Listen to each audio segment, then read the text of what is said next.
Hey guys, it's Flake. I just wanted to give you another deck guide while I'm on a roll of publishing videos, etc. It's good to have you here. It's good to be here. It's new year, new me, kinda. I mean, we're playing Skellige, so really, I'm out of my comfort zone with this one. But I mean, this is a very basic list that you guys can play that isn't a Lippy list. Because again, friends don't let friends play Lippy. So here we go.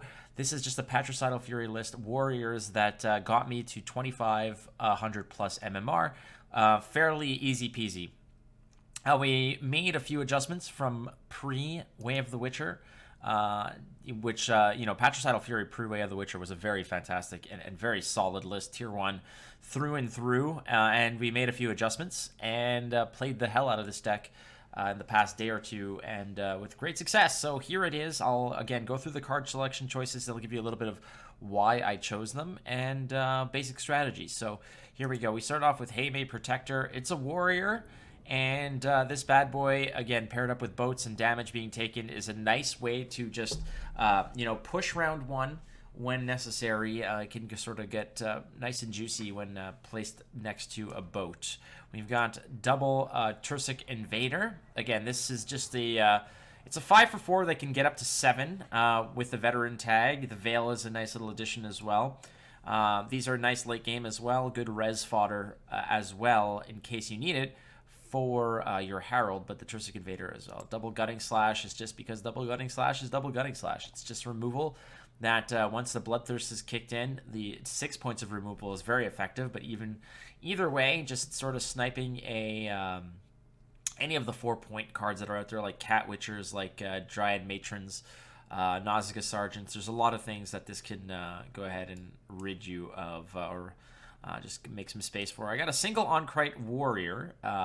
It gets up to 6 with the damage by 2. Lots of warriors in this deck, but I only got one of these bad boys because I think you only really need one. Again, another good res target. These get better and better with the veteran tag, obviously, but this is a nice one to res as well for your Herald. We've got one Onkrite Longship. Now, I was kind of wondering, do I want one Onkrite Longship, no Onkrite Longships? Do I want to put other things in the deck, perhaps, like another Raider? But I found that putting a Longship is a nice proactive play if it's in your opening hand. And if it's unanswered, it's pretty problematic. I like to pair this up with the Crystal Skull. It depends on what you're playing against, obviously, but this with the Crystal Skull makes it very difficult to deal with for your opponent. So, at 8 strength with Veil, the shield, etc., can't be locked. It ducks under many of the tall removal things like Leo or Geralt, etc., and gives your opponent a little bit of a fit to deal with. So that's that guy right there. I've got twice the Dim and Light Longship. Here's a beautiful card. Again, this paired up with your Protectors in the back row are going to be nice. Create Bloodlust if you need it. With this, just get pings where you need them. This next to a Protector with a Great Sword on board is a nice little way to make things work. I've got double Bear Witchers. What's cool about this bad boy is that oftentimes your opponent might get a little bit saucy and try to pull something out of your deck with Goliath, and this guy pops out as just 8 points of beauty. It happened before, and I didn't think it was a good move, but it still is in there if necessary. This, along with your location and the potential healing that it does, is really good. Also, when you're at that Adrenaline 4 spot, dealing 3 damage with this bad boy is pretty effective as well. So I got 2 Bear Witchers. I've got Stunning Blow ×1. Another piece of removal also gets rid of those pesky units with armor, be it Pyrotechnicians, be it a Phantom, or something even along the lines of a Dunka or whatever sits on the front row. And this is good to get the job done as either 5 or the 6 damage with something with armor.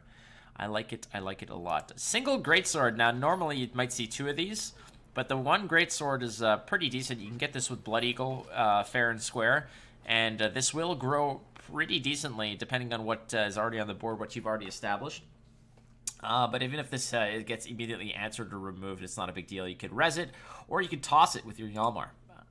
All right, a Gigacock The Giga Scorpion decoction is just 6 points of damage. Now the 6 points of damage sounds all good and dandy, but it's 6 individual pings of damage, so it'll bust a shield and then break right through. So if those Witchers, the Northern Realms Witchers, are problematic, you can use this to go ahead and clean that up real nice and tidy with it.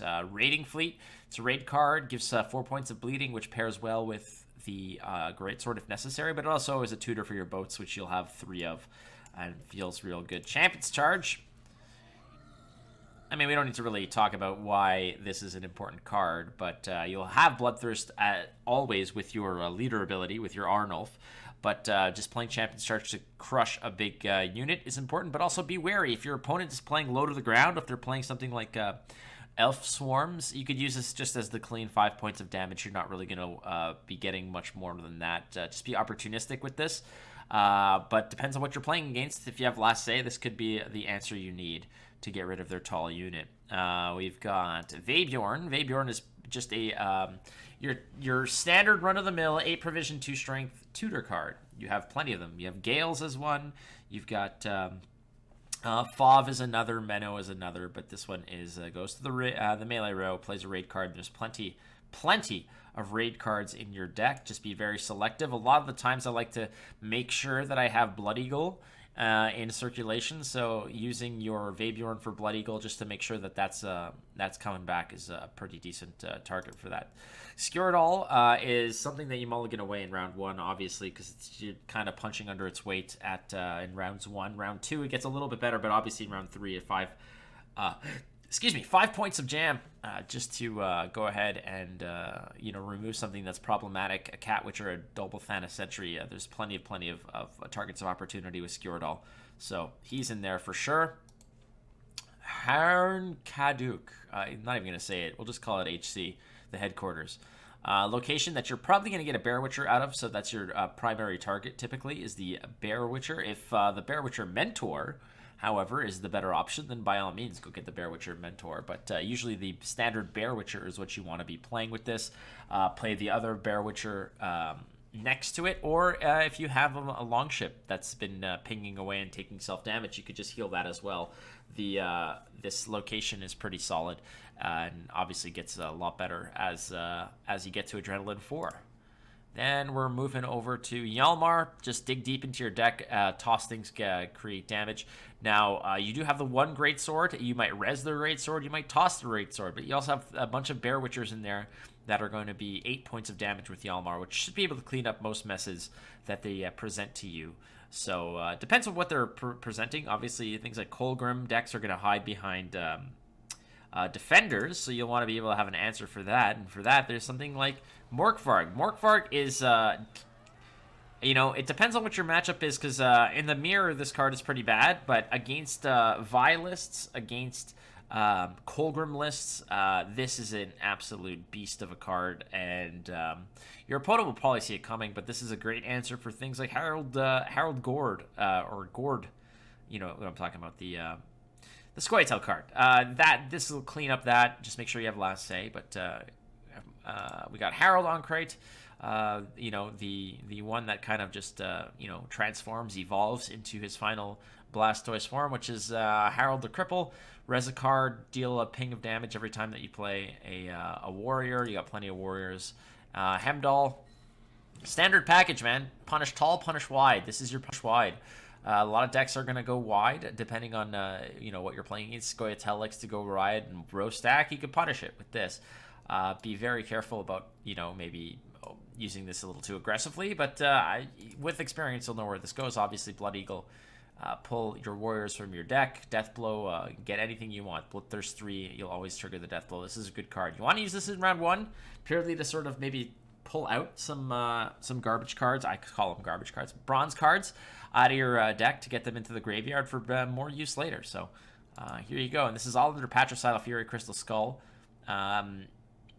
Basic strategy of this is, it's standard Patricidal Fury in terms of how this works. There's no real surprises. It's just been updated. This has been a solid list that is just fundamentally well built and can handle most of what comes its way. It punishes tall with things like, for instance, Yalmar, Morkvarg, and obviously Champion's Charge, and it punishes wide at the same time with a card like Hemdall. And it depends on what happens, but I've had a lot of success with this list, just slamming bronze cards as much as possible, surviving bleeds if we lose, and going ahead and making sure that Lasse and controlling round 3 in certain in certain aspects like your Champion's Charge, your Morkvarg, etc. Bleed when you need to, depending on what the deck list it is. But your standard procedure is you want to open up with a card like an Invader, a card like an Ankret Longship, your Heime Protector. Set yourself up for those kinds of engine pieces, like a Protector, sandwiched between a couple Longships. You have your Greatsword there as well to just really give you a lot of reach in round 1 with your gold cards. You kind of want to, or with your bronze cards rather, you kind of want to hang on to cards like Champion's Charge, to cards like Skjordal, Yalmar, etc. As much as possible. But if the opportunity arises where you have a home run hit with one of these cards, one of the gold cards, go ahead and take it, especially if it means that you might win round 1 on even and be able to bleed. This deck should bleed. You want to bleed cards if it makes sense to you. If there's certain big cards that you want to see, like Gedineth, like a Gord list, etc. But make sure that you're kind of keeping yourself a decent amount of cards or a decent amount of point potential in round 3 to not just kind of drop the ball. Anyways, this is the list. Hope you guys like it. Thanks for tuning in. Twitch.tv/WatchFlake. I go ahead and stream every day, so you can come check me out. Love you all. Be kind, and I will see you soon.